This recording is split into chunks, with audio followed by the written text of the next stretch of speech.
one thing and then do another. That's a very big thing for Chinese when you're negotiating, and I think that's where, we even saw this in the last presidency with Joe Biden, where he would say, we're going to defend Taiwan. I think Taiwan,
那就是个一些的焦点更多的聚焦在国际地缘政治上。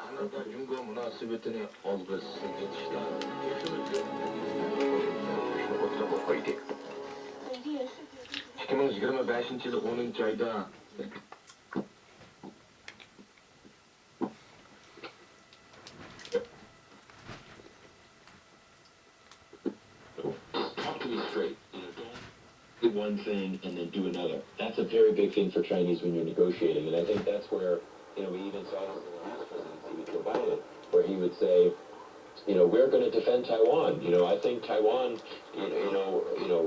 one China, this, it's like, well, okay, so do you recognize Taiwan as part of China, or do you not? Oh yes, I do recognize Taiwan as part of China, but we're going to send military weapons to Taiwan. So it's kind of like two answers to the same question. So, and then it leaves everybody a little bit confused. So again, I'm very bearish on like a U.S.-China trade deal because I just think that our current administration in the White House, quite frankly, does not have a lot of experience and really knowledge to handle these overseas relations. We still have not seen a significant trade deal brokered, from this trade war. We've seen agreements, like for example, the